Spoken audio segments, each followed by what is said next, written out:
السلام علیکم، میں ہوں جہانزیب عباسی ایک نئے یوٹیوب پروگرام کے ساتھ حاضر ہے۔ اس ویڈیو میں دو موضوعات جس کے اوپر بات کریں گے، ایک تو لیڈر آف دی اپوزیشن یعنی قائد حزب اختلاف قومی اسمبلی میں تاحال اس کا نوٹیفیکیشن کیوں نہیں ہوا، اس کے اوپر یہ سارا ماجرا سمجھنے کی کوشش کریں گے۔ بالخصوص پاکستان تحریک انصاف کے اندر محمود خان اچکزئی کے معاملے کے اوپر کچھ اس طرح کی اطلاعات بھی آ رہی ہیں کہ کہیں نہ کہیں ڈائسنٹ ویو یا اختلافی رائے موجود ہے۔ دوسرا موضوع، لاہور ہائی کورٹ میں 13 ایڈیشنل ججوں کی مستقلی کا معاملہ آج جوڈیشل کمیشن میں زیر بحث تھا۔ پاکستان تحریک انصاف سے وابستگی رکھنے والے جوڈیشل کمیشن کے 2 ممبران آج پھر نہیں آئے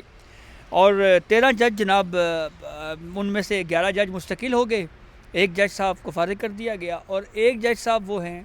جن کی ایکسٹینڈ کر دیا گیا 6 مہینوں کے لیے۔ تو ان 2 موضوعات کے اوپر بات کریں گے۔ جو پہلا موضوع ہے اس پہ وقاص کو میں نے زحمت دی ہے، ہمارے سینئر رپورٹر ہیں، پارلیمنٹ کور کرتے ہیں، ان سے پوچھتے ہیں قومی اسمبلی میں قائد حزب اختلاف عمر ایوب کی نااہلی 9 مئی میں ہو گئی، وقاص ابھی تک نوٹیفیکیشن کیوں آپ جاری نہیں کر رہے یار، کیا ہوا؟ دیکھیں جہانزیب صاحب، یہ انتہائی جو پیچیدہ معاملہ تھا، اور جب اپوزیشن لیڈر جو سابقہ اپوزیشن لیڈر تھے عمر ایوب وہ نااہل ہوئے، تو اس کے بعد جو اپوزیشن تھی ان کی جانب سے بانی پی ٹی آئی کی جانب سے خاص طور کے اوپر محمود خان اچکزئی کا نام جو وہ فلوٹ کیا گیا۔ معاملہ کچھ اس طرح تھا کہ جب عمر ایوب جب اپوزیشن لیڈر تھے تو ان کی جانب سے کچھ چیزوں میں، معاملات میں، قانونی معاملات میں جو اسمبلی سیکریٹریٹ تھا ان کو فریق بنایا گیا تھا پشاور ہائی کورٹ میں، اور چونکہ وہ معاملہ لیٹیگیشن میں تھا تو ان کے بطور، کیونکہ اسمبلی سیکریٹریٹ کو فریق بنائے جانے کی وجہ سے یہ تمام جو وہ قانونی معاملہ جو پروسیس تھا یہ مکمل نہیں ہو پا رہا تھا، اور جو اسمبلی سیکریٹریٹ تھی خاص طور پر اسپیکر قومی اسمبلی، ان کی سب سے بڑی ڈیمانڈ یہ تھی کہ آپ سب سے پہلے وہ جو قانونی چیز ہے وہ لے کر آئیں ہمارے پاس، آپ ان کو جو ہے وہ وڈرا کریں، ختم کریں، تاکہ ہم اس پروسیجر کو آگے بڑھا سکیں۔ تقریباً یعنی ہم وہاں پہ فریق ہیں، ہم اس کو پروسیڈ نہیں کر سکتے۔ تو تقریباً 1-1.5 مہینہ یہ تمام اس میں رہا، اور 1 مہینے کے بعد جب انہوں نے عامر ڈوگر جو ان کے چیف ویب بھی ہیں انہوں نے لا کے جب اسپیکر کے حوالے کیا تو یہ پروسیس سٹارٹ ہوا۔ اب معاملہ یہ ہے کہ پی ٹی آئی کے 76 لوگوں نے ایک درخواست کے اوپر دستخط کیے ہیں، لیکن ہمارے ذرائع یہ کہتے ہیں کہ وہ 76 لوگ بھی محمود خان اچکزئی کے حق میں نہیں ہیں اندر سے، کیونکہ پارٹی بانی پی ٹی آئی کا جو ہو، کیونکہ فیصلہ ہے تو بانی پی ٹی آئی کے فیصلے کا وہ احترام کر رہے ہیں، لیکن وہ خود بھی ذاتی طور کے اوپر ان کی خواہش نہیں ہے کہ محمود خان اچکزئی یا کوئی اور بندہ پارٹی سے الگ کسی دوسری پارٹی کا جو اپوزیشن لیڈر بنے۔ ایسے وقت میں جب پاکستان تحریک انصاف کی اکثریت اراکین، جو 76 سے زائد اراکین ہیں، وہ ایوان کے اندر موجود ہیں، تو بجائے ان اراکین میں سے کسی ایک کا انتخاب کرنے کے بجائے کسی دوسری پولیٹیکل پارٹی کے بندے کا جو ہے وہ انتخاب کیا جائے۔ ایک تو یہ چیز۔ دوسرا یہ ہے کہ جتنے بھی معاملات ہیں جو قانونی ایک شیڈول دیا گیا تھا وہ شیڈول تقریباً مکمل کر لیا گیا ہے۔ 3 دن کا یہ شیڈول تھا۔ پہلے دن جو وہ نامینیشن جمع ہونی تھی وہ نامینیشن جمع کرائے گی۔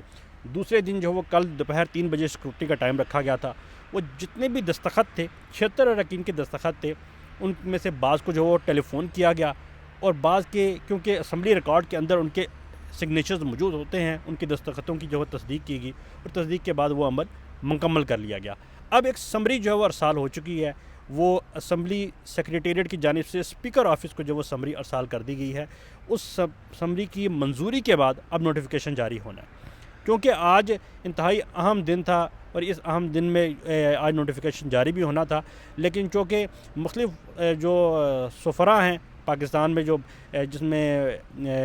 چائنا کے سفیر ہیں ان کی بھی گزشتہ روز ملاقات ہوئی، آسٹریلیا کے جو سفیر تھی ان کی ملاقات ہوئی، آج تھائی لینڈ کی جو سفیر تھی ان کی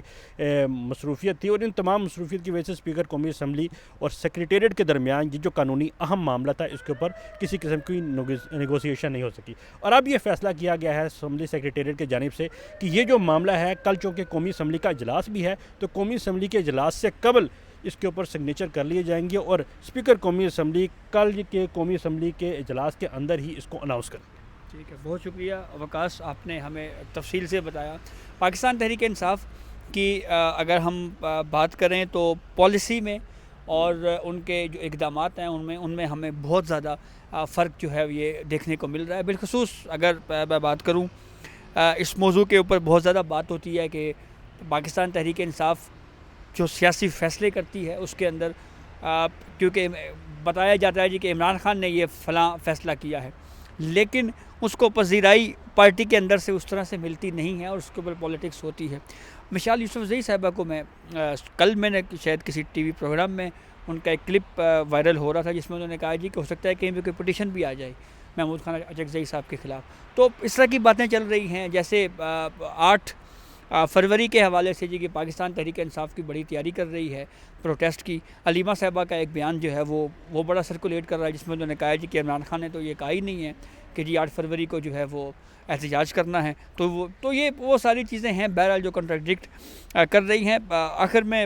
لاہور ہائی کورٹ کا جو معاملہ ہے اس سے آپ کو تفصیل سے بتاتے ہیں۔ 13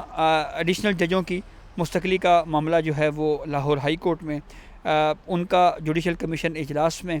اس کے جائزہ لیا گیا۔ چیف جسٹس یحییٰ آفریدی کے زیر صدارت یہ اجلاس ہوا۔ 11 ایڈیشنل ججوں کو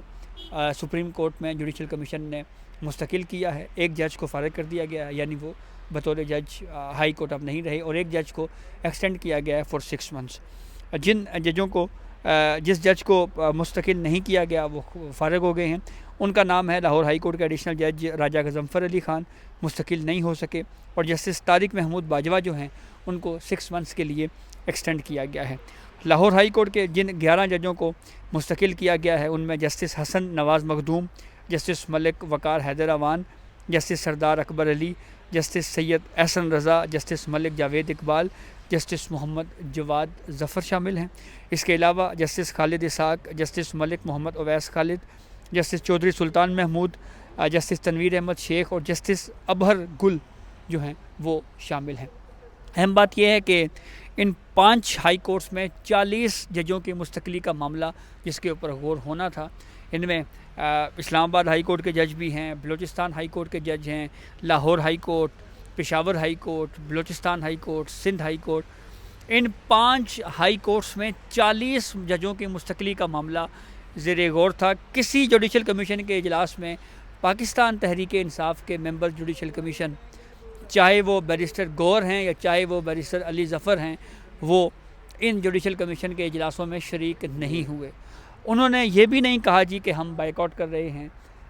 کمیشن کو یہ بھی نہیں بتایا جی کہ یہ دیں جی ہم یہ بائیک آؤٹ ہے جی، بس آج کے بعد ہم نہیں مانتے۔ 26ویں ترمیم کے تحت بننے والا جوڈیشل کمیشن کا حصہ رہے۔ یہ 40 جج جب اپوائنٹ ہو رہے تھے اس وقت وہ جوڈیشل کمیشن کا حصہ تھے، اپنا اوپینین بھی دیا، اس میں کنٹریبیوشن بھی کرتے رہے، لیکن ابھی تک یہ معلوم نہیں ہو سکا کہ وہ کیوں ان اجلاسوں میں شریک نہیں ہوئے، اس کی وجہ کیا ہے۔ کوئی وجہ منظر عام کے اوپر اگر آئی تو ہم آپ کو ضرور اس حوالے سے بتائیں گے۔ جوڈیشل کمیشن میں ججوں کا معاملہ جو ہے وہ اب ہائی کورٹس کی سطح کے اوپر مستقل ججوں کا معاملہ ہو چکا ہے۔ بلوچستان ہائی کورٹ میں سنا ہے کہ فروری کے مہینے میں ایک اور اجلاس ہونے جا رہا ہے۔ وہیں پہ ایک چیز جو کہ جی اسلام آباد ہائی کورٹ سے 2 ججوں کے ٹرانسفر کے اوپر جو باتیں چل رہی تھیں، جسٹس محسن اختر کیانی صاحب نے گزشتہ روز کہا جی کہ ہو سکتا ہے 29 جنوری تک جو ہے میں پتہ نہیں اسلام آباد ہائی کورٹ میں رہوں گا یا نہیں رہوں گا، تو اطلاع تو یہ آ رہی ہے کہ 29 جنوری تک کم از کم جسٹس محسن کیانی صاحب اسلام آباد ہائی کورٹ میں بطور جج رہیں گے۔ ہاں، ان کے ٹرانسفر کے حوالے سے بہت زیادہ باتیں چل رہی ہیں، ان کے بھی اور ایک اور جج بھی ہیں کہ ہو سکتا ہے یہ ٹرانسفر ہو جائیں۔ تو یہ اب تک کی اپڈیٹ تھی جس سے ہم نے آپ کو آگاہ کیا۔ اپنے فیڈ بیک سے ہمیں ضرور آگاہ کیجیے گا۔ اجازت دیجیے، اللہ حافظ۔